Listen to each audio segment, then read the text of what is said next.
বাঁশখালী উপজেলার ঐতিহ্যবাহী শিক্ষা প্রতিষ্ঠান পালেগ্রাম হাকিম মিয়া শাহ সিনিয়র আলী মাদ্রাসার অ্যাডহক কমিটির নবনির্বাচিত নাশিদা আক্তারকে আনুষ্ঠানিক সংবর্ধনা প্রদান করা হয়েছে।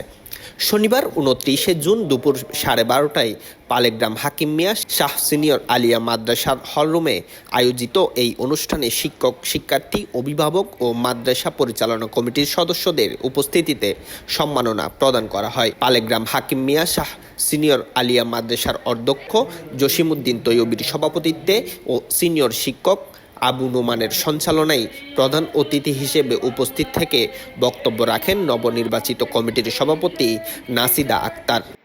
আমি এখানে আপনাদেরকে কিছু শিক্ষা দিতে আসিনি, বরং আমি আপনাদের থেকে শিখতে এসেছি।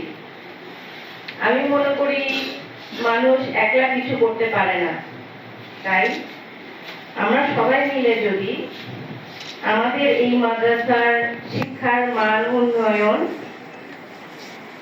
ছাত্রদের নৈতিক এবং ধর্মীয় শিক্ষায় অগ্রগতি এবং একটি সুন্দর আদর্শ পরিবেশ গড়ে তোলার জন্য একসাথে আন্তরিকভাবে কাজ করি, তাহলে ইনশাআল্লাহ আমাদের প্রতিষ্ঠান একটি আদর্শ শিক্ষা প্রতিষ্ঠানে গড়ে উঠবে।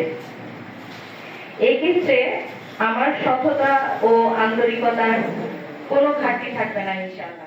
বিশেষ অতিথি হিসেবে উপস্থিত ছিলেন বিশিষ্ট সমাজসেবক নুরুল আলম, কোকদণ্ডী গুনাগরী উচ্চ বিদ্যালয়ের অ্যাডহক কমিটির সভাপতি নজরুল ইসলাম, রামদাস মুন্সিহাট পুলিশ তদন্ত কেন্দ্রের ইনচার্জ তপন কুমার বাগচি, পালেগ্রাম হাকিম মিয়া শাহ সিনিয়র আলিম মাদ্রাসার সাবেক অধ্যক্ষ মীর আহমেদ আনসারি, সাবেক সিনিয়র শিক্ষক মাস্টার আবুর রহমান, সাধনপুর ইউনিয়ন বিএনপির সাবেক সভাপতি মোহাম্মদ জাহিদ উদ্দিন চৌধুরী, ইউপি সদস্য জালাল উদ্দিন ঝিনুক, কালীপুর ইউনিয়ন জামায়াতের নায়েবে আমির মোহাম্মদ হাসান, সাধারণ সম্পাদক আশরাফ হুসাইন সহ আরও অন্যান্যরা উপস্থিত ছিলেন।